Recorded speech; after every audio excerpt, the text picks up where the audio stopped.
Bonjour à tous, merci d'être là. Effectivement, là, c'est un moment important parce qu'on a été en immersion sur le site, sur votre territoire pendant une semaine. Et l'objectif de la séance d'aujourd'hui, c'est de pouvoir vous restituer nos premières impressions. Et je dirais que c'est des impressions un peu plus que des impressions parce qu'on va même rentrer dans un certain nombre d'idées stratégiques, de projets en fait, qu'on a évoqués avec chacun d'entre vous dans vos bourgs. Donc je rappelle un peu notre méthode parce qu'elle est particulière, elle est un peu expérimentale, c'est-à-dire que là on vous a proposé une méthode où on est en immersion une semaine et en une semaine on fait une sorte de diagnostic plus, c'est-à-dire qu'on vient, l'idée c'est de martyriser ce diagnostic avec vous. Donc là on n'est pas sur une séance uniquement de présentation, l'idée c'est aussi que vous réagissiez évidemment à la partie collective ce matin et évidemment cet après-midi, plus précisément sur chaque commune, on va vous demander de réagir et de nous dire si on a bien compris les enjeux qui sont sur votre commune. Et on va même rentrer dans un certain nombre de détails opérationnels carrément, dans certains cas. Voilà. Donc l'idée c'est, en rentrant dans l'opérationnel de manière un peu brutale, rapide, immédiate, nous on a fait forcément des impasses ou des erreurs, parce que vous imaginez bien qu'en si peu de temps on n'a pas tout saisi, mais le but c'est c'est que vous nous les fassiez remonter cet après-midi, ces éléments qui manqueraient ou qui ne seraient pas clairs ou pas tout à fait justes. Voilà. Donc l'idée c'est de martyriser les propositions ou les enjeux que nous on aura compris. Donc l'idée c'est de commencer par un avant-propos plutôt sur la question du paysage, qui est un élément fondateur de votre territoire. Et puis ensuite, on va avoir par thématique une analyse prospective, où l'idée c'est qu'on aura des thématiques transversales qu'on fera rebondir avec des exemples sur différents bourgs, qui permettront d'évoquer des sujets qui sont des sujets à l'échelle de l'ensemble du territoire. Donc vous verrez, on rentre directement sur un certain nombre de sujets opérationnels. Vous allez voir des plans. Alors, beaucoup de choses sont à la main. On a travaillé hier, avant-hier et beaucoup cette nuit aussi pour vous faire cette présentation. Donc il y a des éléments qui sont à la main, tout n'est pas terminé, finalisé, mais l'idée c'est de pouvoir commencer à en discuter. Donc on va évoquer la question de l'habitat, du transit des camions, des mobilités douces, commerce, services, tourisme et espace public à identité. Quelque chose d'important, c'est la situation géographique paysagère de votre territoire. En reprenant un peu l'atlas des paysages, voilà, on comprend qu'on est sur un socle granitique très ancien sur ce territoire, qui a un énorme couvert forestier, en tout cas très important. Et ça, c'est vraiment quelque chose qu'on ressent quotidiennement sur le territoire. Une forte présence de l'eau, et puis évidemment la question de l'altitude et du climat qui va avec. Voilà. Donc là, c'était une cartographie qu'on a faite un peu en arrivant, qui nous a permis de repérer les différentes agglomérations principales avec Saint-Étienne au nord, là qu'on ne voit pas, Le Puy, Annonay, et puis la position de la communauté de communes. Position singulière, puisqu'en fait, elle n'est pas sur l'axe de la 88, ce qui a fabriqué une destinée, une évolution du territoire un peu différente de celle, par exemple, de Monistrol ou de Sainte-Sigolène, voilà, Yssingeaux, voilà, des communes qui sont situées sur l'axe et qui ont profité d'un transit un peu différent. Là, on est vraiment sur une situation un peu en recul, voilà, de ces grands axes. Et puis évidemment en altitude. Alors, dans l'analyse paysagère, on a différents types de bourgs là, sur la communauté de communes. On a plutôt les bourgs de plateau, on les a appelés. Donc c'est notre paysagiste qui a travaillé aussi sur cette partie, Anaël, que vous avez croisé cette semaine. Donc on a Saint-Bonnet, Montfaucon, Rocoul, Saint-Romain-la-Chalme, Saint-Julien-Moët-Sabat, Montregard, qui sont... Voilà, l'idée c'est que sur ces bourgs-là, on a plutôt une silhouette tenue, groupée, c'est-à-dire qu'on a des bourgs qui se tiennent, qui ne sont pas trop étalés.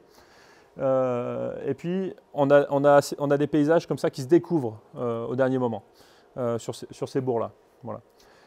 L'autre situation paysagère principale, c'est les bourgs de vallée, donc plutôt Dunières et Riotor, où là on a un effet de surprise parce qu'on les découvre depuis le haut en arrivant.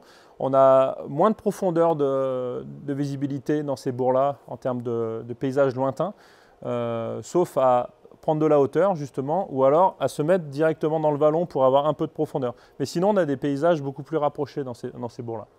Ça, c'est ce qui fait la singularité aussi de votre communauté de communes, c'est d'avoir cette variété d'installation de l'homme dans le paysage. Alors, la question des vues, de l'ouverture et de la fermeture du paysage, elle est extrêmement présente. Je pense que vous, au quotidien, vous en avez l'habitude, mais la présence des forêts, de résineux, elle est importante. Elle structure votre paysage et l'ambiance en fait quand on parcourt les lieux.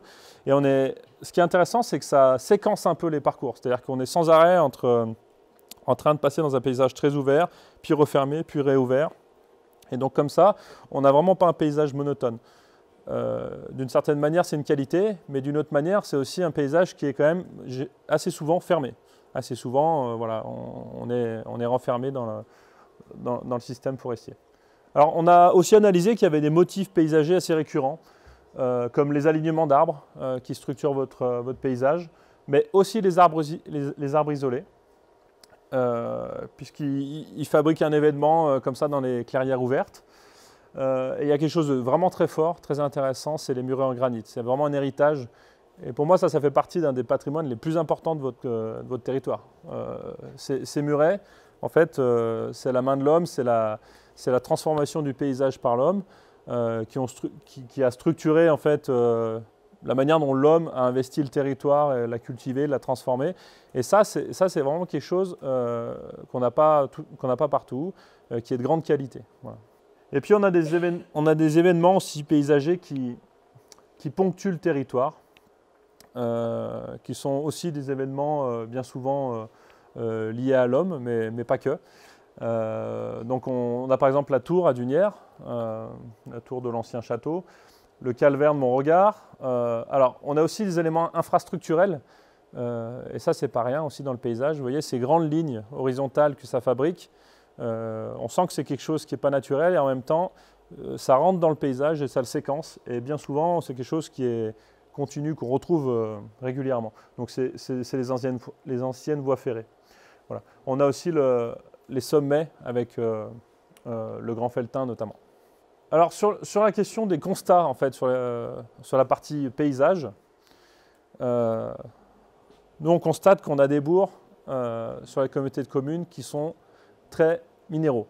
C'est un enjeu, je pense, qu'il faut considérer à l'échelle de la communauté de communes, de revégétaliser ou de végétaliser ces bourgs. On a des bourgs qui sont fortement imperméabilisés, avec un système d'espace public qui est plutôt un héritage fonctionnel, qui est probablement dû aussi à un climat et à une façon de penser le territoire jusque-là. Mais en tout cas, ça fabrique des bourgs qui sont imperméables, très minéraux.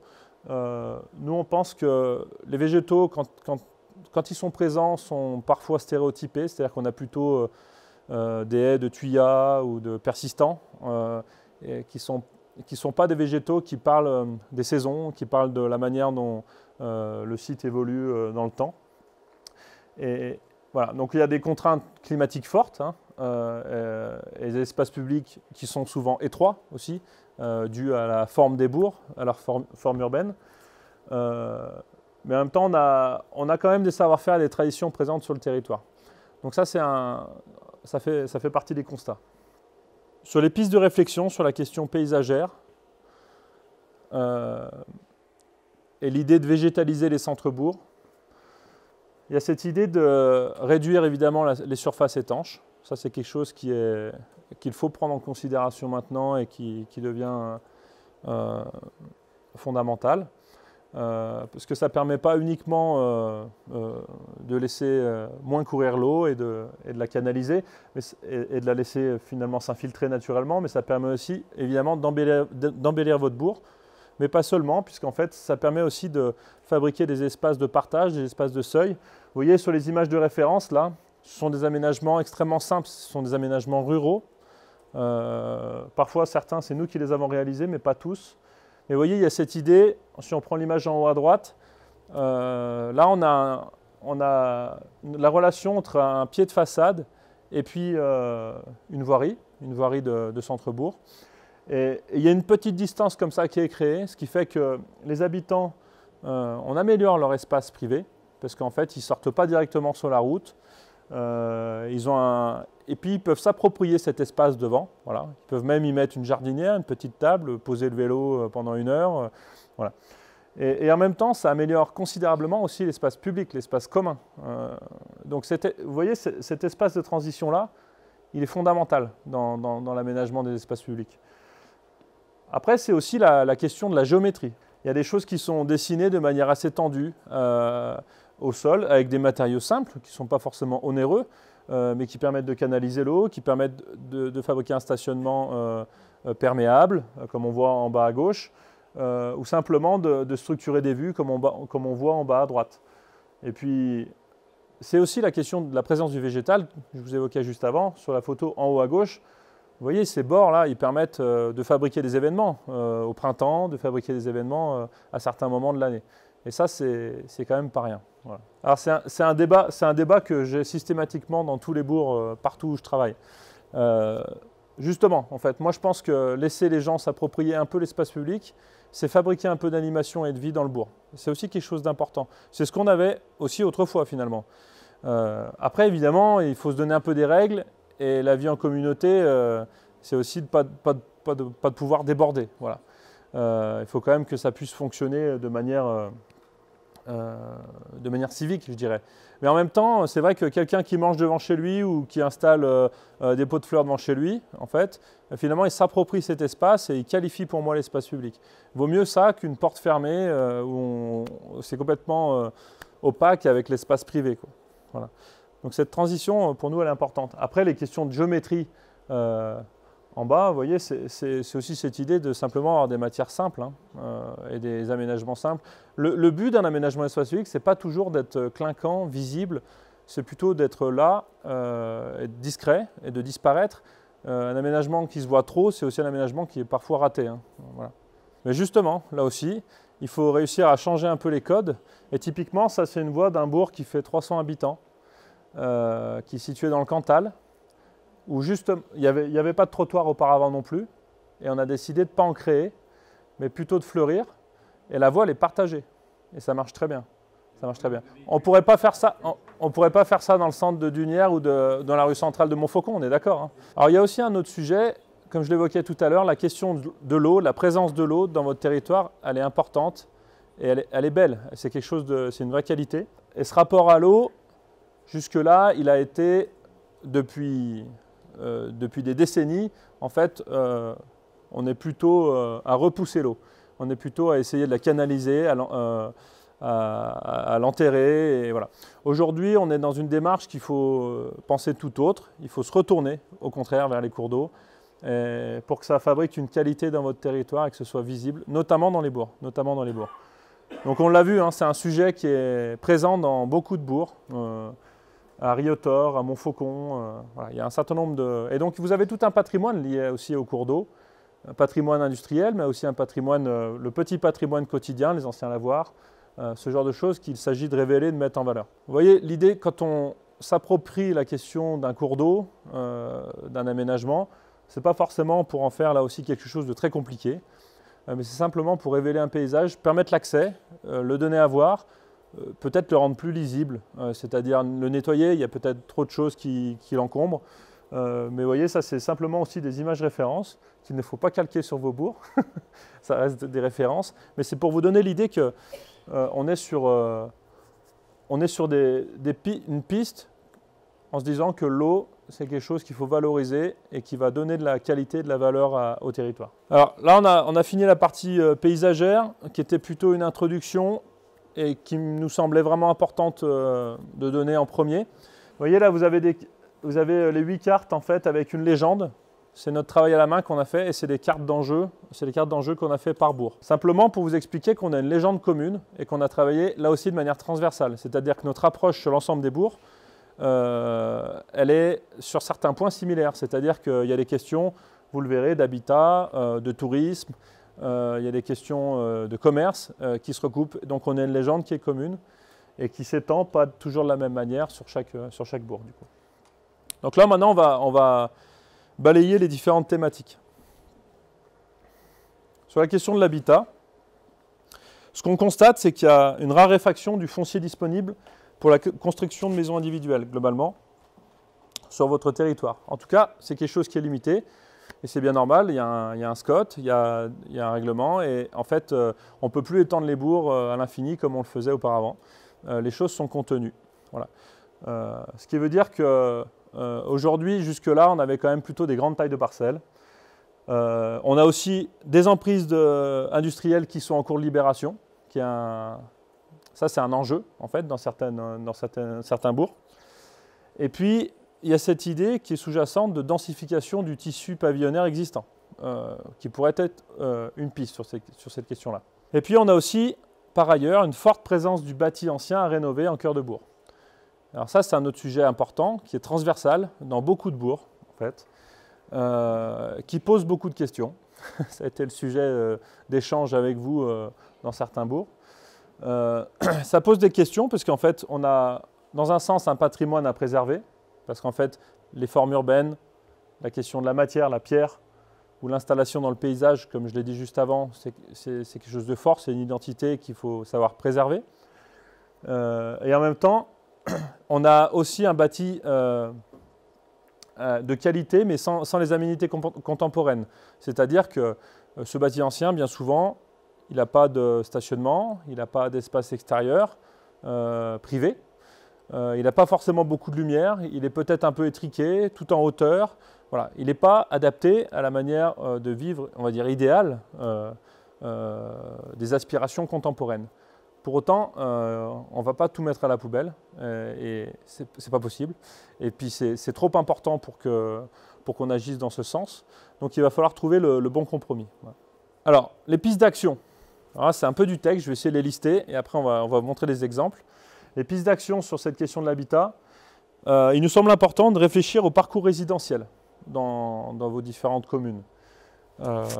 C'est-à-dire que les logements familiaux, c'est plutôt les terrains à bâtir, parce qu'on est plutôt sur des maisons plus grandes, avec un espace extérieur. C'est adapté à une vie de famille, je dirais. Ce n'est pas exclusif, mais en tout cas, ça semble plutôt orienté dans cette direction-là.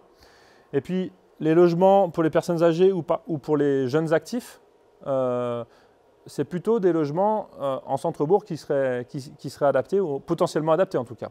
Il faut peut-être un peu les transformer, mais il nous semble que c'est une piste de le penser comme ça.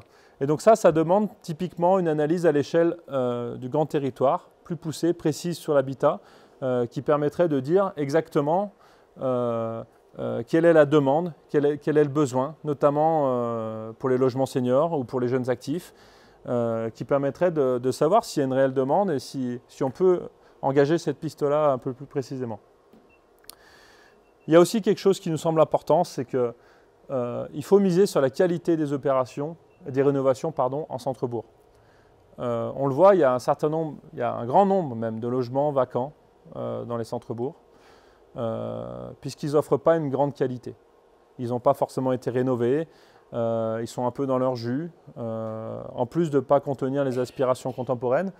Donc nous, on pense que ça passe par là, c'est-à-dire qu'il faut absolument trouver un moyen d'aider les propriétaires de ces biens à trouver une solution pour les améliorer, pour leur donner des qualités. Parce que par ailleurs, il y a un certain nombre de logements, quand ils sont bien réhabilités, qui sont dans une situation acceptable, qui offrent un cadre particulier avec du caractère, qui eux sont habités. Donc on sent que c'est dans cette direction qu'il faut aller. Et que de toute façon, un logement en centre-bourg, en centre ancien, qui en plus n'est pas de bonne qualité, ça ne peut pas fonctionner. Donc pour ça, il faut trouver des systèmes pour accompagner ces propriétaires et les inciter à faire des travaux. Voilà. Parce que si on laisse les choses se faire, les biens se dégradent, les personnes qui les habitaient ne les habitent plus, elles vont s'en aller, et puis ça ne sera pas remplacé, et le phénomène va... c'est un engrenage un peu certain vers la dévitalisation complète en termes d'habitat des centres-bourgs. Donc ça, il y a des systèmes qui existent, qui sont peut-être à étudier en fait, à l'échelle de la communauté de communes là aussi. On peut encourager l'autorénovation, on peut donner des permanences d'architectes conseils favoriser les chantiers participatifs, essayer de transformer un certain nombre de rez-de-chaussée en logements vacants, ça c'est peut-être un sujet aussi. On l'a écrit parce que ça nous semble important, la piste de la démolition ciblée, ça peut être une option. On a vu que vous aviez une communauté de communes plutôt avec des communes démolisseuses. Vous êtes, on a des maires démolisseurs là.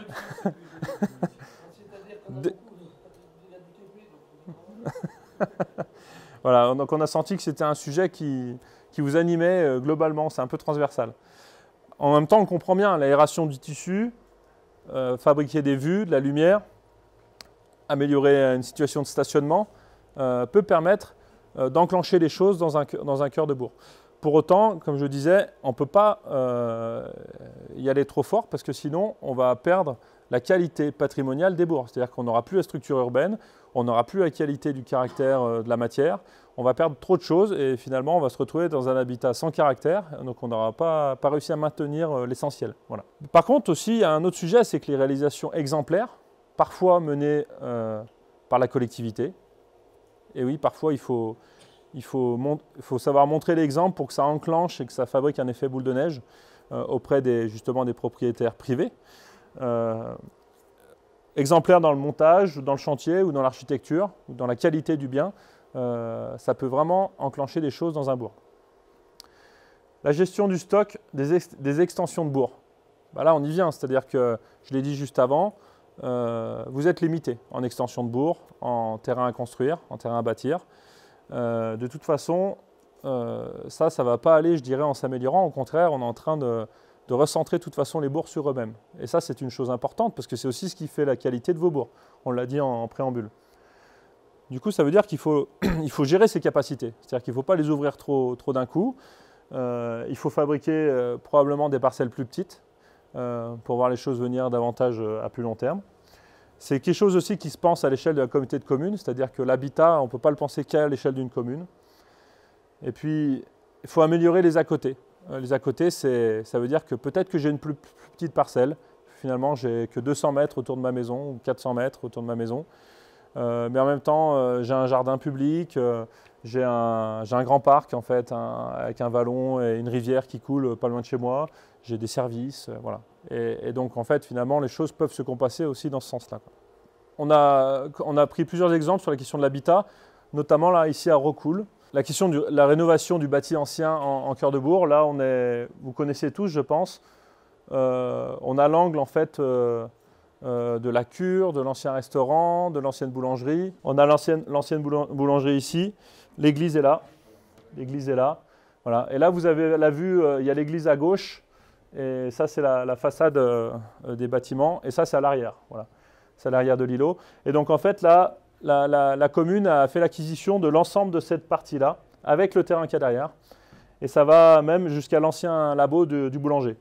Donc, la situation, c'est on n'a plus de boulanger. Il est parti, mais il y a son labo. Le restaurant aussi, on n'a plus le gérant. Et puis, on a tous ces bâtiments qui sont inoccupés. Donc, voilà, la situation, là, la commune a pris les choses en main. Elle a dit, voilà, on fait l'acquisition. Il va falloir qu'on maîtrise l'évolution de cette partie-là du bourg. Ça me semble être une option intéressante puisque c'est en plein cœur de bourg. Et comme je viens de le dire, peut-être que ça peut devenir une opération exemplaire qui puisse redynamiser par la suite le reste du bourg et donner l'exemple en tout cas. Donc on a commencé une première esquisse qu'on peut montrer juste après. Voilà, il y a sûrement des choses qui ne vont pas, qui sont à repenser, mais on s'est dit que l'ancienne boulangerie qui était de ce côté-là, il serait plus intéressant de la recentrer sur la place centrale. Le laboratoire qui existe déjà avec son accès, il faut réussir à le connecter à la boulangerie. Le restaurant, je pense qu'il est bien à l'angle, voir s'il s'étend avec la partie arrière pour fabriquer une cuisine et une plus grande salle, ou alors si on a un autre local commercial ou artisanal juste derrière. Et puis ici, plutôt fabriquer du logement avec un passage qui permet d'accéder à la parcelle à l'arrière, un passage piéton, hein.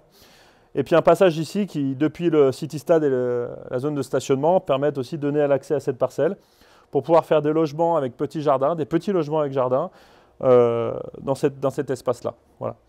Et donc en fait, vous avez à l'étage, vous avez d'autres logements et encore d'autres logements. Voilà. Donc il y a une capacité qui est déjà assez importante. Tout dépend de la taille des logements qu'on fait. Là, nous, on l'a imaginé avec un ascenseur. Ça permettrait à des personnes âgées de pouvoir habiter dans ces logements-là. En termes de desserte, ça nous semble quelque chose d'important. Voilà. Donc là, on a typiquement le package ou le combo en fait, entre la création de logements en cœur de bourg avec petit jardin. C'est des petits logements de plein pied qui peuvent être accessibles aussi aux personnes âgées ou alors pour des primo-accédants, des jeunes couples. On a des logements qui peuvent être aussi logements seniors sur cette partie-là. Et en même temps, on a du commerce. Et du commerce à Rocoul qui, on imagine un restaurant plus une boulangerie réouvrée à cet endroit-là, c'est énorme pour la vie du bourg. C'est énorme parce qu'en fait, on n'a pas tant de commerce que ça. Voilà. Donc là, on est sur l'idée de l'opération un peu exemplaire et complète en termes de mixité. Ariotor. Ariotor, un autre exemple avec un autre sujet, justement sur la question des dents creuses ou l'idée de démolir parfois pour aérer un peu le tissu. Là, on a repéré, nous, une dent creuse qui préexistait en fait à Ariotor, le long de la RD. Le long de la RD, à Ariotor, c'est extrêmement difficile d'habiter. Vous avez cette partie-là, qui est juste avant de rentrer à Ariotor, parce qu'il y a le stade de ce côté. Mais un peu plus loin, là, c'est encore pire. C'est-à-dire que vous avez, à l'arrière, vous êtes contre-terrier, vous avez le coteau derrière vous, pas de lumière. Vous êtes mono-orienté sur la route départementale où il y a beaucoup de passages, peu de lumière, humide, du bruit, pas de stationnement, pas d'espace extérieur. Voilà. Et évidemment, c'est compliqué de faire évoluer ce bâti dans ce contexte-là. Là, c'est une illustration en fait de cette dent creuse en disant voilà, à partir du moment où on arrive à faire des remembrements, en imaginant que cette dent creuse elle existe ou qu'elle a été créée par une démolition ponctuelle. Vous voyez, l'idée c'est que le logement d'à côté, il peut s'ouvrir sur cette parcelle. On peut fabriquer un petit jardin, un espace extérieur. On peut se stationner devant, en fait, et trouver davantage de lumière. Du coup, améliorer considérablement le logement qui reste. Voilà. Ça, c'est des opérations qu'on a menées concrètement dans d'autres bourgs, notamment à Oliergues, dans le Puy-de-Dôme, sur la vallée d'Ador. Saint-Romain-la-Chalme, en fait, c'est sur cet îlot ici qui est un peu dense, qui est très proche de la place centrale. Vous avez l'église là. Et cet îlot-là, en fait, qui donne sur une zone humide là, est très dense. En fait, il est très proche du cœur de bourg. Et puis la commune est propriétaire d'une parcelle, d'un bâtiment, voilà, en plein cœur de cet îlot, qu'ils ont du mal à vendre, qu'ils ont du mal à trouver un acquéreur. Pourtant, c'est pas très cher. Pourtant, c'est grand. Pourtant, on peut quand même se stationner pas trop loin. Mais c'est vrai qu'il n'y a pas beaucoup de lumière, qu'on est vraiment coincé. Voilà. Donc nous, on s'est dit pourquoi pas à cet endroit-là, peut-être aussi aérer le tissu en se disant peut-être que la démolition, c'est à envisager. Alors c'est sûr que ça ne fait pas une plus-value. Ça ne fait pas une plus-value pour la commune en termes financiers, clairement. Par contre, ça peut peut-être fabriquer une plus-value en termes de qualité de cet espace et d'améliorer ou de conforter le reste des bâtiments qui sont autour. En fabriquant un petit jardin, une petite placette, parce qu'il y a quelque chose de très beau et de très intéressant à Saint-Romain. C'est cette placette-là, entre l'école et la salle des fêtes, qui est un endroit où on peut aller qu'à pied pratiquement. C'est devant l'école, les enfants sortent, ils sont en sécurité. C'est un espace agréable, un espace de rencontre où forcément on croise quelqu'un. Donc ça c'est typiquement ce type d'espace qui peut être reproduit dans ces situations-là. Voilà. La suivante, c'est toujours Saint-Romain. C'est une situation plutôt d'extension, là, cette fois-ci d'extension de bourg. Donc il y aura des situations similaires dans d'autres bourgs. Là, on s'est posé la question de la densification. Nous, ce qu'on propose, parce qu'on a beaucoup discuté avec les élus de Saint-Romain sur place, ce qu'on avait comme hypothèse, mais elle est à martyriser encore une fois, c'est de se dire que ce qui est très beau quand même, ce sont ces grandes ouvertures sur la prairie. À Saint-Romain, vous avez ces grandes prairies qui sont accessibles depuis le bourg par des fenêtres, des grandes fenêtres paysagères. Donc vous en avez une là, vous en avez une autre ici. Et ça, c'est quand même quelque chose qui est une vraie qualité, une vraie valeur. Donc on pourrait remplir tout ça. En fait, effectivement, on arrivera à trouver preneur. Si on fait des lots ici de 600 mètres carrés, il n'y aura pas de problème. Nous, on pense qu'il faut peut-être agir un peu différemment et dans la logique qu'on vous a donnée juste avant, de se dire que peut-être que c'est la partie centrale là qu'il s'agit de densifier, où on peut fabriquer de l'habitat de qualité, avec des accès en fait en impasse là, qui permettent de donner accès à des bâtiments existants, des logements existants, puis des logements à créer, qui donnent en fond sur un espace paysager commun. Voilà, donc c'est cette idée de fabriquer des venelles, et en même temps, ce qui permet de dégager, de laisser dégager ces grandes fenêtres sur le paysage, qui nous semblent être vraiment une valeur, qui ont beaucoup de valeur. Sur les questions d'urbanisme et d'aménagement du territoire, de toute façon, les choses se font dans le temps. C'est compliqué les opérations où, boum, d'un coup, on arrive, parce qu'il faut tout maîtriser le foncier, il faut que les administrés concernés soient d'accord, il faut réussir à trouver les financements. Donc les choses ne s'enclenchent pas généralement d'un coup, mais elles se font plutôt sur le long terme. Par contre, c'est important d'avoir le schéma global et la vision que l'on souhaiterait atteindre. Voilà. Mais ça ne veut pas dire qu'il n'y a qu'une première opération qui commence par 4 logements, parce qu'on l'a dit tout à l'heure, l'idée c'est aussi de ne pas tout ouvrir d'un coup. 4 logements sur l'espace maîtrisé par la commune, mais qui permettent d'imaginer la suite pour autant. On passe sur un autre sujet, le transit des camions, quelque chose de très fort dans votre territoire aussi. Ce qui est quand même quelque chose de particulier, parce qu'on ne s'attend pas, en venant dans le pays de Montfaucon, à avoir d'une part autant d'industrie, autant de transit, en fait. Autant qu'on ait autant de transit pas loin de Saint-Étienne ou sur la 88, finalement ça se comprend, mais dans le pays de Montfaucon, on ne s'y attend pas. Donc nous, c'était un peu la surprise. Hein. Donc il y a une importante circulation poids lourd, ce qui montre la vitalité industrielle du territoire. Hein. Ça, c'est quand même quelque chose d'important. Il y a une culture, en fait, liée à l'industrie. L'avantage, c'est que ça fabrique de la visibilité, de l'animation, du mouvement. Par contre, il y a un inconvénient sur le confort, l'image qu'on donne au bourg quand on est piéton, et les usages. Et puis il y a d'autres situations qui sont concernées aussi par la question de la vitesse au détriment des modes doux. Alors là, par exemple, on a la photo dans Montfaucon, là, juste en dessous. Voilà, croisement de 2 poids lourds à cet endroit-là. On se demande le papa avec sa poussette où est-ce qu'il passe. On se demande la mamie avec sa canne où est-ce qu'elle peut passer également. Voilà.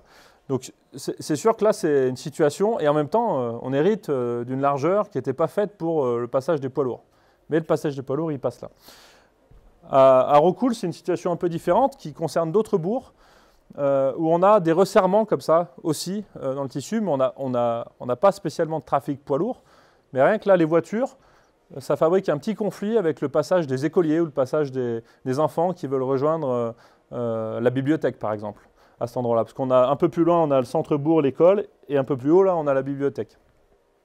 Et là, en fait, il n'y a plus la place pour le piéton, donc il n'y a plus de trottoir.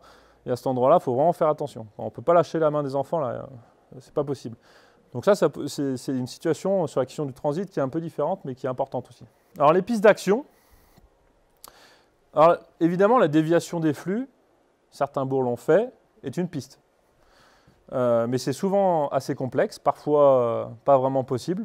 Et puis, il faut bien avoir en tête que si on dévie les poids lourds, on dévie tout en fait. On ne dévie pas que les poids lourds, on dévie tous les flux. Parce que l'ensemble des véhicules légers vont aussi emprunter la déviation. Et donc, votre bourg n'est plus traversé. Quand on voit que Montfaucon, c'est 3 boulangeries. Dunière, je crois que c'est 4 boulangeries. Clairement, on comprend que c'est grâce au flux que ça fonctionne tout ça. Après, il y a une autre action importante, c'est maîtriser la vitesse dans les cœurs de bourg. Réussir à se donner les moyens de maîtriser la vitesse dans les cœurs de bourg. L'idée, c'est d'avoir un espace davantage partagé, limiter la nuisance aux riverains aussi. Voilà. Donc, nous, on pense qu'il faut inventer une culture rurale de la maîtrise de la vitesse. Peut-être que c'est en fonction des moments de la journée, qu'on est davantage restrictif à certains moments. Voilà, l'entrée de l'école, sortie de l'école, je ne sais pas, le samedi après-midi, voilà. Et puis, c'est par séquence, c'est-à-dire qu'il y a des secteurs qu'il faut penser vraiment réduire, d'autres qu'il faut laisser peut-être couler, parce qu'on ne peut pas réduire partout, ce n'est pas possible. Et puis, il faut réussir à trouver un moyen de déléguer le droit de police, parce que c'est compliqué que ce soit le maire qui doive mettre des contraventions ou alors aller voir ses administrés pour dire voilà, il ne faut pas se garer là, c'est pas possible, il faut rouler moins vite. C'est pas vraiment son rôle déjà. Et puis c'est une situation compliquée dans les petits bourgs. Donc il existe des systèmes aujourd'hui où c'est pas le maire qui s'en occupe avec ses élus, quoi. Voilà. Cette photo en bas, à mon regard, elle montre un peu justement les prémices d'une idée de partage de la voirie qui est un peu différente de ce qu'on voit ailleurs. Il n'y a pas de trottoir, il y a des bas-côtés. Et à cet endroit-là, de toute façon, si vous cherchez à vous croiser sur la bande roulante, ce n'est pas possible. Donc ça veut dire que c'est un espace qui est finalement semi-partagé, où on passe à pied du coup sans problème, avec la poussette aussi d'ailleurs, parce qu'il n'y a pas de trottoir, il n'y a rien qui gêne. Et en même temps, quand on passe en voiture, on ralentit parce qu'on sent que ça ne croisera pas, quoi. Voilà. C'est un effet visuel, c'est un effet d'aménagement, et en plus, ça a la qualité de fabriquer ces seuils dont on parlait tout à l'heure. Nous, on pense que il vaut mieux interdire plutôt qu'empêcher sur la question de la vitesse et de la circulation. Moi, je ne suis pas du tout un fervent défenseur de la vidéo-surveillance, loin de là. Mais parfois, en fait, on constate que justement, ça permet de déléguer le droit de police. Voilà. Vous avez des systèmes aujourd'hui qui existent. Ça se fait tout par vidéo, de façon numérique. Et voilà, celui qui est mal garé, celui qui se comporte mal, ben, il reçoit quelque chose chez lui. Voilà. Donc en fait, il y avait aussi ce genre de système qui existe. C'est un peu l'idée de ce que je vous ai montré à mon regard. Vous voyez là, c'est une voie à double sens. Hein. Il n'y a pas la place pour se croiser vraiment dans l'espace piéton. On est tout à plat. Alors vous allez me dire, mais les piétons sont plus protégés. En fait, l'idée c'est de faire ralentir la voiture et que depuis son habitacle, on se rende compte effectivement que les piétons n'ont pas de bordure, que du coup on ralentit. C'est ce qu'on fait normalement tous. Sauf les personnes qui sont incivilisées, mais ça, il y en aura toujours. Mais ce qu'on fait normalement tous, ça réduit la vitesse et ça permet justement un espace de partage. Voilà. Voilà, donc c'est un peu ce qu'on imagine dans les deux situations, en fait. Montfaucon et Dunières sont les deux situations qui nous semblent les plus délicates de ce point de vue dans les rues centrales, en termes de partage de la voirie. Alors, on a les poids lourds, on a les véhicules légers. On a beaucoup de commerces, en fait, et ça, c'est une chance, et c'est quelque chose de rare qu'il faut préserver. Et en même temps, on a aussi les piétons, les poussettes, et donc tout ça fonctionne assez difficilement, parce qu'en fait, forcément, c'est assez contradictoire. Donc le type d'aménagement, celui-ci, peut-être à réfléchir. En tout cas, c'est une piste qu'on évoque, et pour vous faire réagir aussi, hein, en se disant que deux camions ne se croisent pas sur la bande roulante, ils sont obligés de prendre un peu plus large. Et ça veut dire que de toute façon, ça fait aussi ralentir et qu'on imagine que les flux ne soient plus les mêmes du coup. C'est-à-dire qu'on n'empêche pas du tout les camions ou les voitures de passer. Mais pour se croiser, c'est un peu différent. C'est-à-dire qu'on est obligé d'empiéter la bande un peu des piétons. Parce que de toute façon, on se rend compte que dans beaucoup de situations, là, à Montfaucon ou à Dunières, le trottoir n'est pas suffisant si on fait un trottoir. De toute façon, le trottoir, il ne fait même pas 1 mètre parfois. En plus des marches, de la poubelle et de... Voilà. Donc, on ne peut pas passer sur le trottoir de toute façon.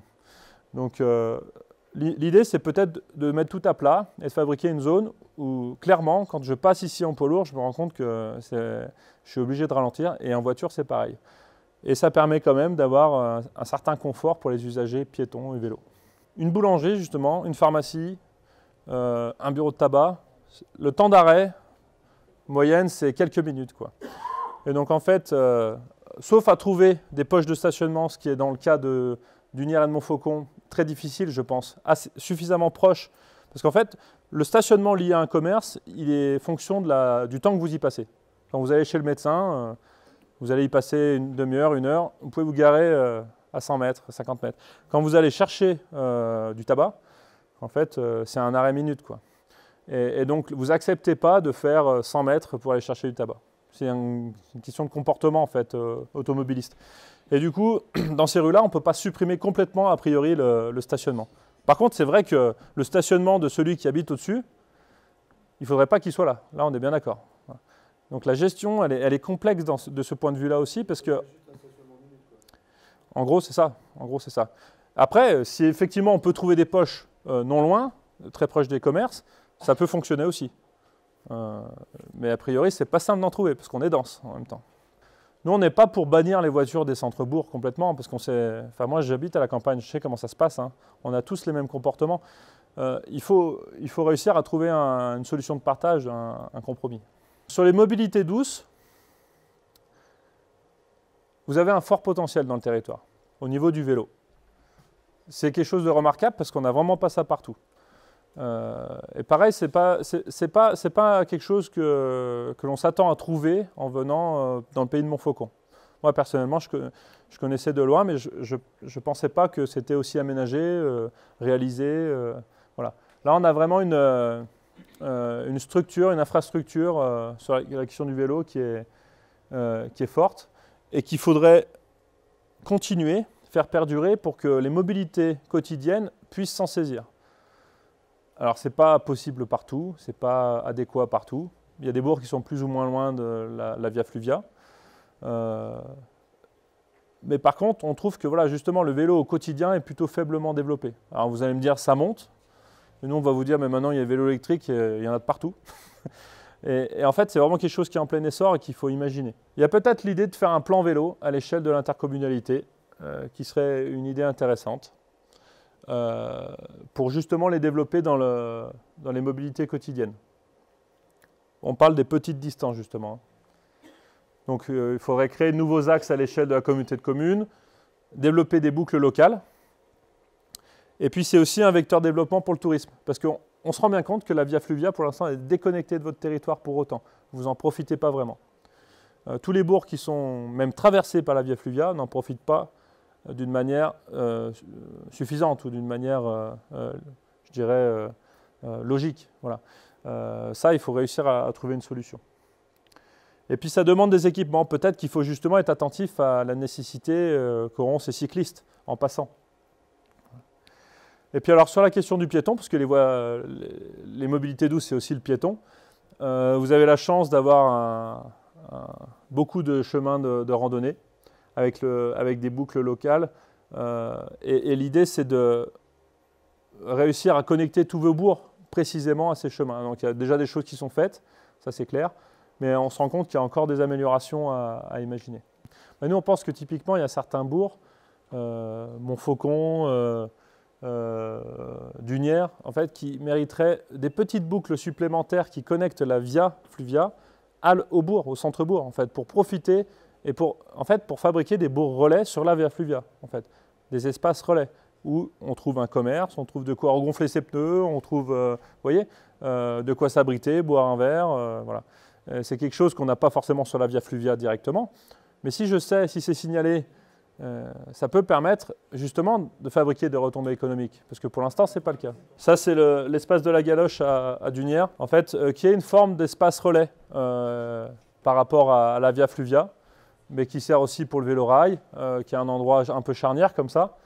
Mais on imagine qu'à cet endroit-là, ce serait bien de pouvoir regonfler ses pneus, trouver des outils en fait, peut-être pour réparer son vélo. Et puis, il faudrait surtout trouver un moyen que les gens qui pratiquent la Via Fluvia aillent dans le centre-bourg, dans le centre-ville, pour y trouver d'autres choses, des petits commerces, et puis un endroit où s'installer pour pique-niquer, par exemple. Voilà. Donc c'est cette idée que la Via Fluvia soit aussi colonne vertébrale, moteur d'une autre forme de tourisme, mais qui permette en même temps d'en faire un usage quotidien du vélo, plus quotidien on va dire. Par exemple, à Montfaucon, en fait, on a la Via Fluvia qui passe au nord avec l'ancienne gare.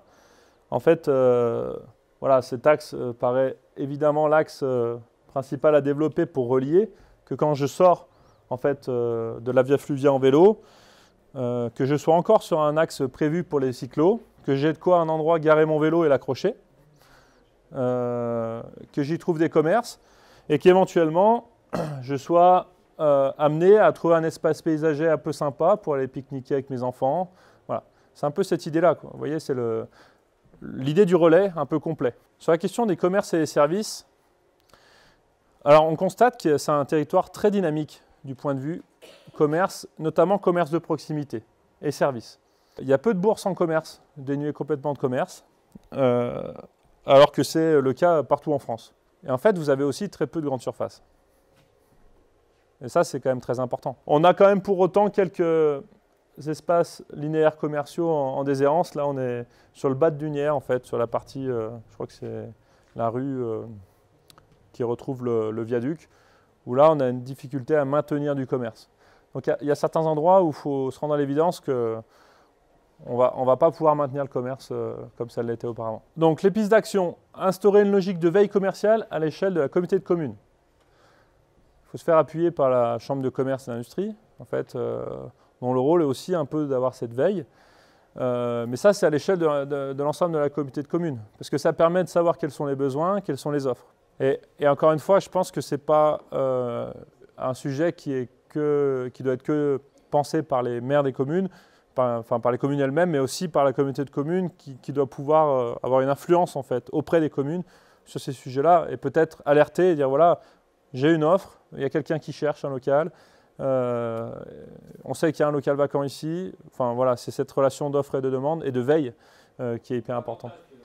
C'est parce que je sais qu'il y a un local à cet endroit-là que je peux déplacer la boulangerie, ou je sais qu'il y a une demande ou qu'il y a un porteur que je peux imaginer fabriquer des déplacements ou des opérations.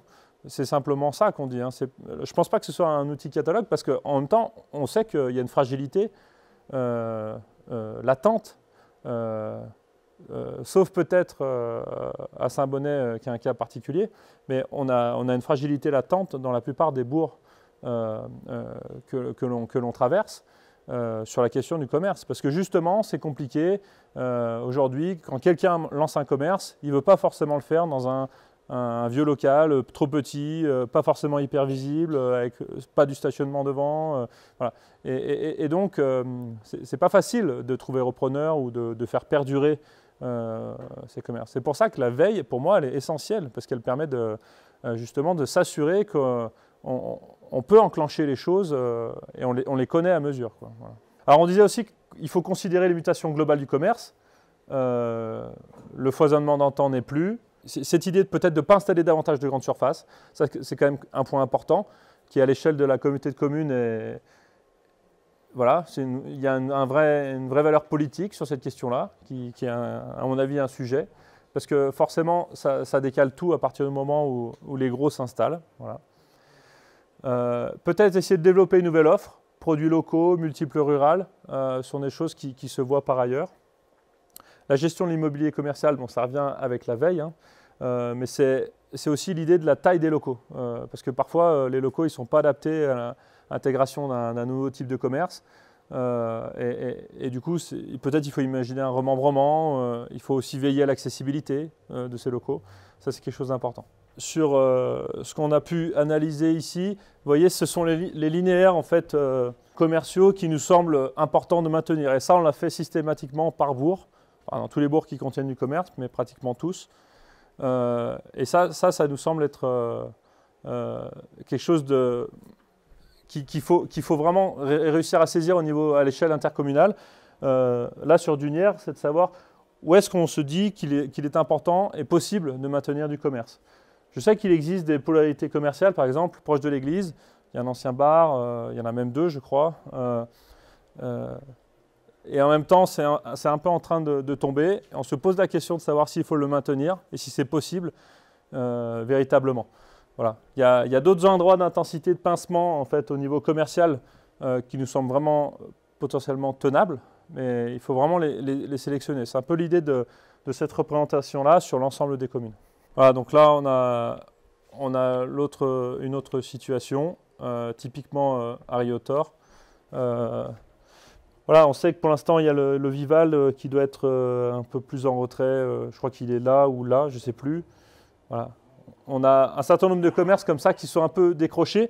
Nous, on pense qu'il y a peut-être quelque chose de tenable ici avec le flux, le transit, voilà, qui est intéressant d'essayer de maintenir. Mais qu'après, il faut vraiment réussir à recentrer l'ensemble des commerces pour animer la place aussi, parce que c'est un ensemble. Alors, la question du tourisme, c'est quand même un sujet important. Donc, il y a une certaine attractivité du territoire en matière de tourisme vert. Bon, voilà, la randonnée, le vélo, activités nautiques, pêche, sport en eau vive. Peut-être ces activités touristiques sont moins fortes à Dunière et Montfaucon. Les points d'intérêt, qu'est-ce qu'on vient faire en fait en termes de tourisme dans le territoire? Bon, il y a la Via Fluvia, le paysage randonnée, ça c'est clair, tourisme vert. Gastronomie, thalassothérapie, avec Saint-Bonnet notamment. Montagnothérapie, alors on changera le terme. Et en même temps, il y a aussi des projets en cours. On a relevé l'éco-hameau à Dunières, qui peut être un thème d'attractivité, en fait. Voilà. Et alors, un autre sujet qui tient beaucoup à cœur au maire de Rocoul, c'est la question de la présence des résidences secondaires. Donc, qui sont surtout à Saint-Romain et Rocoul, d'après ce qu'on a observé. Alors, là, en fait, ce qui est intéressant, c'est qu'à la fois, ça a permis de rénover et de conserver le patrimoine, mais le gros problème, c'est effectivement que c'est inhabité. Mais il faut savoir que dans d'autres bourgs ou dans d'autres secteurs en France où il n'y a pas comme ça de résidences secondaires, bah, malheureusement, on a les mêmes logements, mais en ruine. Hein. Et ils ne sont pas forcément plus habités, quoi. Donc, d'une certaine manière, c'est un bien pour un mal, mais je comprends que ce soit difficile à vivre pour les élus, parce que c'est des moments d'inhabité un peu longs dans l'année. Et donc, ça fabrique aussi une sorte de saisonnalité, quoi. Ce n'est pas du tout la même chose l'été que l'hiver. Donc, dans les pistes d'action, je vais passer assez vite, parce qu'il y a des choses qu'on a déjà évoquées. Sur la question du tourisme, développer le volet territoire cyclable, qui pourrait faire un vrai appel aux potentiels touristes. Favoriser évidemment le rapport à la nature, la géographie, le paysage, qui sont les atouts du secteur. Alors le tourisme industriel, on pense que ça peut être une piste de développement potentiel. Alors sur la question du patrimoine industriel et ou des filières locales en cours. Par exemple, à Dunières, on pourrait imaginer un écomusée ou un musée qui retrace l'évolution du rapport à l'eau dans l'industrie. Voilà. Depuis la force motrice de l'eau, en passant par l'échelle, jusqu'à la force électrique. Il pourrait y avoir le potentiel de fabriquer quelque chose autour de ça, mais on a aussi le potentiel de faire visiter l'usine Moulin, qui, à mon avis, c'est quelque chose qui peut intéresser potentiellement un autre type de touriste, encore, mais qui pourrait être un atout complémentaire. Voilà, les boucles de petit patrimoine aussi remarquables, évidemment, dans les bourgs, et les bourgs à fort caractère, ça c'est évidemment quelque chose qui intéresse. Et puis peut-être des formes d'accueil alternatives, de niche, résidences d'artistes, retraites zen, séminaires d'entreprise, voilà, ce genre de choses qui sont peut-être envisagées, mais là, ça fait l'objet d'une programmation qu'il faut envisager à l'échelle du territoire pour vérifier si ce sont des choses qui peuvent tenir. En exemple, sur la question du tourisme notamment, à Saint-Julien, Mollet-Sabat, voilà, l'évolution des gîtes, c'est qu'aujourd'hui, en fait, on a 3 gîtes au rez-de-chaussée, dont un qui avait été transformé en pizzeria, mais qui, du coup, ne fonctionne plus en pizzeria, qui est encore potentiellement un gîte, du coup. Et puis une salle à l'étage qui était un musée, mais qui aujourd'hui est en cours de mutation, donc cherche un devenir. Voilà. Et en même temps, c'est une surface hyper importante. Voilà. Quand on vient dans un gîte à Saint-Julien-Mollet-Sabat, c'est peut-être pas pour justement être entouré de haies, précisément comme on vient de le voir sur la photo précédente. Peut-être que justement, sur cette partie-là du côté gîte, on est sur un type de sol très agréable qui s'ouvre sur la vue, parce que c'est un peu ce qu'on vient chercher, je pense quand même, qu'on garde les bagnoles de l'autre côté, voilà, et que du coup, cette partie-là est dénuée d'enrobés. Et puis, effectivement, l'idée d'imaginer peut-être d'avoir une aire de camping-car à cet endroit-là qui soit mutualisable avec un parking important pour l'utilisation de la salle au-dessus, et pas inintéressante. Sachant qu'en plus, c'est relié au bourg et c'est relié à des sentiers de randonnée, notamment Saint-Jacques-de-Compostelle, pas très loin. Voilà. Après, dans la salle du dessus, pour l'instant, elle est cloisonnée. Peut-être qu'il faut l'imaginer fabriquer un équipement plutôt à l'échelle intercommunale et pas uniquement à l'échelle communale, parce qu'on voit bien qu'à Saint-Julien, ils ont déjà une salle en bas de la mairie qui leur suffit en fait dans leurs besoins quotidiens, mais qu'à cet endroit-là, si on imagine fabriquer une salle avec un peu haute, ouverte, sous rampant en fait, de toiture, où on vient dégager les cloisonnements intermédiaires et reconditionner un peu, en faisant un peu des travaux dans cette salle, on peut en faire une salle qui puisse servir à d'autres communes qui en auront peut-être le besoin.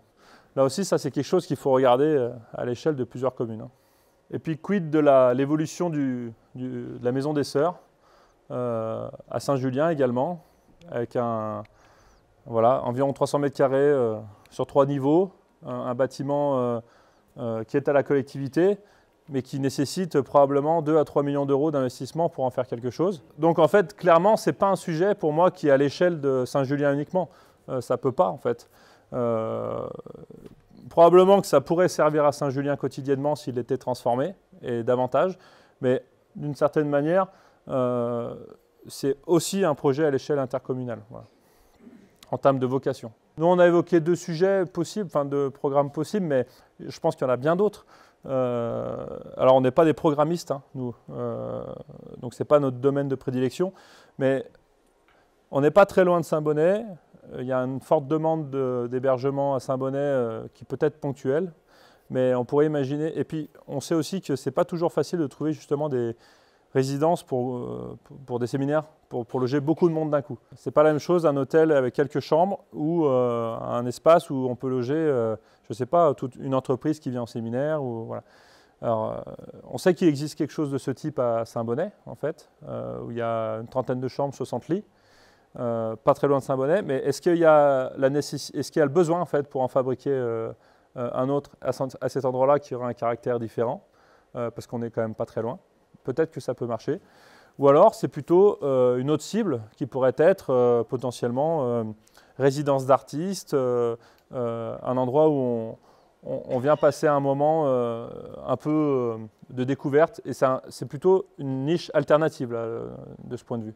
En tout cas, clairement, ce n'est pas un sujet qui peut être uniquement traité par la commune de Saint-Julien. Alors, sur la question de l'espace public, en termes de constat, le rappel, c'est qu'on est sur un socle géographique et des qualités paysagères importantes, qu'il faut s'en saisir, et qu'on a une diversité de situations paysagères. En termes de paysage, la silhouette et l'inscription géographique des villages, notamment je pense à Montregard ou je pense justement à Saint-Julien, sont très importantes à considérer et à prendre en compte. On ne pense pas l'espace public qu'à l'intérieur du bourg. Il faut aussi penser l'espace public de l'extérieur du bourg et son approche.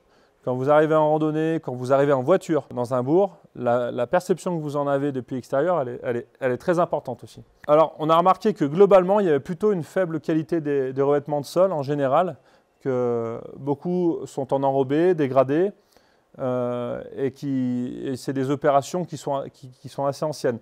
On est plutôt sur un usage, enfin un sol de type assez fonctionnel encore dans beaucoup de bourgs. On peut s'appuyer sur le patrimoine urbain et architectural comme une vraie identité à l'échelle de l'édifice, cette fois-ci dans le bourg. Ça, c'est un vrai plus. Donc là, c'est à Saint-Romain, Montregard, enfin, il y a un certain nombre de bourgs comme ça qui peuvent vraiment tirer parti de ces qualités-là. Et on a globalement des espaces publics qui sont assez vieillissants. Et les seuils dont j'ai parlé en début de présentation, entre l'espace public et privé, bien souvent ne sont pas vraiment existants, pas traités. Alors les pistes d'action, on a plusieurs cas de figure. On a plutôt des communes avec un espace public structuré, une polarité identifiée, des usages en place, mais qui vont demander des opérations de réaménagement pour les faire monter en qualité. Et puis il y a d'autres communes qui, elles, sont des communes qui doivent créer de nouveaux espaces publics. Pour retrouver le lien avec le grand paysage, avec l'eau, on est plutôt sur les communes notamment de Montfaucon, d'Unières. Voilà. Qui elles ont des espaces publics qui sont plutôt centrés sur les rues centrales, c'est historique, et puis c'est aussi là qu'il y a les commerces, mais il faut réussir à fabriquer d'autres types d'espaces publics, comme par exemple en cours à Dunières, l'idée de fabriquer ce parc de loisirs proche de la Dunière. Évidemment, travailler le caractère rural des aménagements, et le seuil entre l'espace public et privé, comme on l'a dit. Des actions sur la voirie sont nécessaires, sur la vitesse, partage de l'espace pour que le piéton puisse s'y sentir à l'aise. En fait, c'est aussi une question de sentiment, parce que dans un bourg où vous êtes entre deux maisons qui sont à 6 ou 7 mètres l'une de l'autre, une voiture qui passe à 50 km/h, ça ne fait pas du tout la même impression que sur un bourg où on n'a pas déjà le bâtiment de l'autre côté. Donc il y a un peu l'effet Venturi, vous voyez, d'un certain point de vue. Puis il y a ce sentiment, cette impression d'insécurité avec le bruit aussi. Alors si la voiture passe à Saint-Bonnet à 70 km/h, à mon avis, c'est très impressionnant. Voilà, parce que c'est resserré. Et je pense que vous avez beaucoup de bourgs où la vitesse, ça devrait plutôt être 15-20 km/h pour qu'elle soit acceptable, admissible. On est loin d'y être, parce qu'en fait, on est limité à 50, ou alors à 30 peut-être. Et la dernière piste d'action, c'est attention à la voiture, à la présence de la voiture dans les bourgs. Alors, comme on le disait, moi, je ne suis pas un ayatollah à dire qu'il faut supprimer toutes les voitures de centre-bourg. Ce serait une bêtise, parce qu'on a besoin de la voiture et on fonctionne avec quotidiennement dans le monde rural. Pour autant, il faut réussir à organiser son emprise et savoir parfois, à certains moments, un peu, quand il y a un événement, faire sans. Voilà. Ou en tout cas, la pousser un tout petit peu plus loin pour fabriquer un espace qui, lui, soit exceptionnel, du coup, parce qu'il est sans voiture. Parce que c'est ça l'exceptionnel dans le monde rural, c'est l'espace sans voiture. Sur la question des espaces publics, là on est à Dunières, en fait, on est sur la Dunière. Il y a le centre culturel sur notre gauche, et puis, alors je dis des friches, mais je ne devrais pas dire des friches, parce que c'est encore utilisé, des espaces industriels dans l'au-delà de l'eau. Parce qu'on nous a expliqué qu'ici c'était l'au-delà de l'eau, en fait, c'est le quartier de l'au-delà. Nous, ce qu'on pense, c'est que, et on l'a dit tout à l'heure, la présence de l'eau et de la rivière de la Dunière, c'est une vraie qualité. Il faut s'appuyer dessus. Et d'autres espaces publics sont à créer à Dunières. Ce n'est pas uniquement la rue centrale qui a un espace public, qui a ses spécificités, le commerce, mais aussi les poids lourds. Il faut réussir à fabriquer d'autres types de lieux. La politique engagée, elle est déjà sur l'idée de fabriquer un parc de loisirs sur la partie ouest, le long de la Dunière. Nous, on pense que c'est quelque chose qu'il faut voir à long terme peut-être, mais qui serait intéressant de développer sur l'intégralité de la longueur de la Dunière. Donc ça ne veut pas dire mettre des millions, hein, parce que la structure est en place finalement. On a une rivière, on a une ripisylve, il faut réussir à pouvoir passer déjà, c'est important, à fabriquer des endroits où on peut s'installer. Et puis c'est aussi le potentiel, parce qu'à Dunières comme ailleurs, les secteurs où on peut construire et imaginer accueillir des nouveaux habitants avec des habitats qui leur correspondront, ils ne sont pas nombreux. Et on pense que peut-être celui-ci peut en être un, à vérifier parce qu'il y a des questions d'inondation, d'inondabilité qui demanderont un système constructif un peu particulier probablement. Mais en tout cas, là, on est exposé au sud, on est au bord potentiellement d'un parc, très proche du bourg. À cet endroit-là, vous voyez en noir, là, c'est typiquement un nouveau petit quartier, voilà, qui vient border ce parc, qu'on peut longer, qui nous permet d'aller jusqu'à la maison Malâtre, ou alors faire le tour de la voie Fluvia, enfin pardon, du vélorail pour retourner justement à la voie Fluvia par un endroit qui est très beau là derrière. Ou alors aller encore plus loin par là. Je sais qu'on peut relier avec des chemins, on peut aller encore plus loin, quoi. Voilà. Donc ça fabrique un peu un parc linéaire qui peut être simple, hein, qui est un espace finalement de nature. À Montfaucon, vous connaissez cet espace là, je pense, avec la nouvelle salle qui est en train d'être créée, le passage au-dessus de la rivière, et avec l'école juste au-dessus. Cet espace-là est déjà une forme de parc aménagé, intéressant. Nous, on pense qu'il faut réussir à la prolonger ici. C'était d'ailleurs un des souhaits de la commune, hein, qui nous semble vraiment pertinent.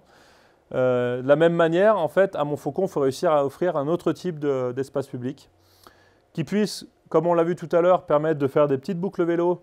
Et quand je sors de la Via Fluvia, que je m'achète à manger et que je puisse venir ici pique-niquer, ça, c'est intéressant d'un point de vue touristique, mais aussi pour le quotidien de tous les habitants. Sachant qu'ici, on a un espace extrêmement intéressant avec toutes ces terrasses et ces jardins qui sont très beaux, juste en dessous de Montfaucon, qu'il est nécessaire de valoriser. Pour ce faire, c'est intéressant d'imaginer la réouverture du ruisseau, d'avoir un espace ici paysager en termes d'aménagement qui soit au moins aussi qualitatif que celui-ci, c'est-à-dire pas forcément de l'enrober, un espace où en fait, je peux me stationner, mais je peux aussi jouer à la pétanque, jouer avec mes enfants à cet endroit-là. Réouvrir le ruisseau, je l'ai dit. Et puis peut-être qu'il est nécessaire de déverrouiller ici la continuité de l'espace parce qu'on a des maisons là, qui viennent bloquer, qui sont carrément sur le ruisseau aussi, à cet endroit-là précisément. Donc c'est probablement du long terme parce que ces maisons sont habitées. Mais là aussi, il y a une ambition à imaginer. À Saint-Bonnet, ça c'est l'existant. Vous avez l'église, le bâtiment de l'Opac, la rue centrale, et la place de l'église ici, avec un restaurant ici, un bar-restaurant qui s'ouvre sur la place, et un autre aussi qui s'ouvre sur la place et qui utilise la place surtout dans les moments où il fait bon, pour les espaces extérieurs. Il y a l'idée d'imaginer la démolition, et ça c'est déjà en cours, hein, par la commune suite à l'acquisition du bâtiment de l'Opac, qui permet de réouvrir parce qu'on a le bourg, dans son évolution, il s'est épaissi. Au début c'était le village-rue. Et puis, petit à petit, il y a des éléments qui se sont implantés dans l'épaisseur, un peu plus en profondeur. Et du coup, des rues qui se sont créées. Et des rues qui sont, c'est vrai, très étroites, qui ne sont pas des accès aisés. Et donc là, il y a cette idée de, justement, favoriser un axe un peu plus circulable, d'une certaine manière, et plus visible, qui permet de remonter sur la partie haute, là, et notamment au restaurant gastronomique et à la montagnothérapie, voilà, sur cette partie-là. Du coup, après l'ouverture ici, il y a aussi l'idée de pouvoir créer du stationnement, un espace en fait, qui puisse justement permettre au commerce de bien fonctionner. Pour pouvoir libérer cet espace-là de ces stationnements et en faire du coup un lieu d'exception et une place centrale qui soit véritablement vue comme telle. En plus, voilà, on a les cafés à cet endroit-là qui s'ouvrent sur la place, on a l'église.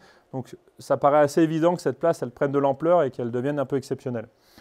C'est la raison pour laquelle, vous voyez, la voie finalement disparaît quand elle traverse cet espace qui vient jusqu'en face, en fait, avec une continuité de matériaux. Ça ne veut pas dire que les voitures passent plus, hein. Je vous rassure, mais les voitures passent sur un espace qui est partagé, là aussi. Donc ça change un peu la donne. Ça n'empêche qu'il y a peut-être un espace qui reste peut-être un peu protégé devant l'église et pour les terrasses de restaurants.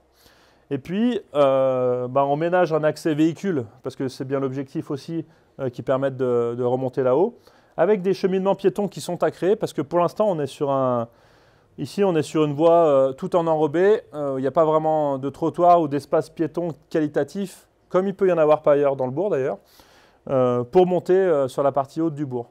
Et donc, il y a cette idée peut-être que cet espace central exceptionnel, il diffuse, il puisse permettre de tirer des fils sur d'autres secteurs dans le bourg. Voilà.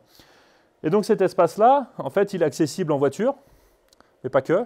L'idée, c'est peut-être surtout pas de faire de l'enrobé à cet endroit-là, mais du coup, il faut peut-être réussir à le faire plat. À le faire plat pour y mettre, par exemple, un stabilisé ou un sablé au sol, qui permettent de l'utiliser là aussi pour d'autres usages que uniquement la voiture. Par exemple, ce sera un endroit très sympa pour jouer à la pétanque, ou pour que les enfants jouent, ou lors d'une manifestation pour y faire autre chose, ce qui arrive quand même régulièrement à Saint-Bonnet. Voilà. Et c'est aussi, vous voyez, redonner un peu de verdure au pied de l'église.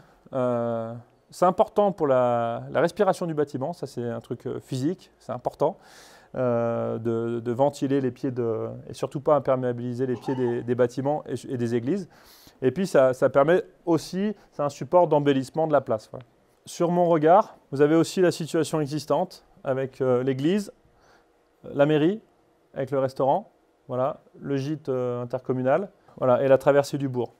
Alors à mon regard, en 2000, il y a eu des aménagements pas inintéressants qui ont été réalisés au niveau des sols. On vous les a montrés d'ailleurs tout à l'heure avec des pavages en espace partagé qui, de mon sens, sont une logique qu'il faut perdurer et rendre encore plus ambitieuse dans le bourg. Donc vous voyez, on retrouve l'église là. Nous on pense qu'il faut étendre la logique de l'espace partagé au moins jusqu'à l'église, voire jusqu'au stade de foot, parce que c'est quand même les polarités principales. Alors à mon regard, en plus, on est dans une situation particulière sur la question du commerce, parce qu'on a un bar-restaurant là qui marche bien. C'est super, parce que c'est pas évident. Quand on arrive dans cette commune, on ne se dit pas, tiens, il va y avoir un bar-restaurant de cette taille. Et suivant les études qui ont été faites par la commune ou la communauté de communes, on sent que c'est tangent, qu'il pourrait y avoir peut-être autre chose de saisonnier. Alors, en pensant l'espace public, on s'est aussi dit qu'il fallait penser justement l'évolution ambitieuse à terme. Si on n'imagine rien, si on n'est pas ambitieux, si on n'est pas un peu utopique, il n'y a jamais rien qui se crée. Parfois, c'est trop utopique, il faudra nous dire. Mais on pense que peut-être que... Alors, on a ce bâtiment qui est vacant là, qui donne aussi sur la place centrale, et qui, d'une certaine manière, donne une image au bourg, très importante. Il est vacant depuis un moment, il va finir par se dégrader, c'est sûr. On se dit que peut-être il faudrait que la collectivité se saisisse de cette opportunité pour déplacer la mairie à cet endroit-là, à ce rez-de-chaussée, peut-être recréer des logements au-dessus, parce que finalement les logements qui existent au-dessus, s'ils sont de qualité, ils sont loués, pour des jeunes couples généralement, pour pouvoir permettre d'agrandir le commerce en dessous à terme. Pourquoi? Parce qu'en fait, justement, là, créer un autre commerce ailleurs, ce serait un peu compliqué à tenir, parce que ça veut dire un autre gérant, une autre personne qui est là tout le temps. Là, l'idée, c'est plutôt de fabriquer un multiple rural qui aurait besoin de surface pour s'étendre, pour vendre du pain, pour vendre les premières nécessités ou d'autres éléments. Ça peut être des produits régionaux, locaux, il faut trouver les bonnes niches. En tout cas, on pense que c'est plutôt aux gérants du restaurant-bar de s'agrandir en commerce multiple rural, plutôt que de fabriquer une autre cellule qui aura du mal à tenir, parce qu'on double les choses, on double les frais, et on sait que c'est fragile, et le risque c'est que ça ne marche pas. Voilà. Alors évidemment, vous allez me dire c'est des frais, voilà. C'est sûrement quelque chose qu'il faut penser à long terme. La salle du conseil, elle pourrait aussi se situer un rez-de-chaussée dans l'ancienne grange ici, derrière le gîte communal, pour pouvoir servir quotidiennement à autre chose, pour les associations notamment, parce qu'une salle du conseil, ça ne sert pas tous les jours. Voilà. Et après, dans les aménagements, vous voyez, on a donc la logique qui existait là, la photo que je vous ai montrée tout à l'heure, avec les pavés sur les côtés, la voie en enrobé au centre. L'idée, c'est de la prolonger, de fabriquer un espace piéton devant l'église. Alors, ça ne veut pas dire que ce n'est pas accessible du tout en voiture, mais c'est un espace où, en fait, on a plutôt un accès par là pour les résidents ici, mais c'est un espace qui n'est pas vraiment dédié à la voiture, parce qu'aujourd'hui, c'est plutôt un stationnement. En tout cas, en termes de matérialité, ce sera intéressant de le signaler. Et puis, on prolonge, vous voyez, on fabrique des petites épaisseurs par endroit, parce que par endroit, on ne peut vraiment pas faire plus, mais par endroit, on fabrique davantage. Un parvis de mairie ou même un parvis d'habitat. Ici également, avec un petit muret, un sol qui se retourne, et avec deux matériaux, toujours ces pavés qui existent et l'enrobé qui existe aussi. Voilà. Et vous voyez les endroits où ça se resserre, ça se pince. C'est la photo qu'on vous a montrée tout à l'heure. Ça veut dire qu'à cet endroit-là, eh ben, soit on ne se croise pas, soit il faut monter un peu sur le bas-côté. Mais ça fait ralentir. Voilà. Et ça fabrique une identité à l'ensemble du bourg. Dans l'idée qu'on en a en tout cas.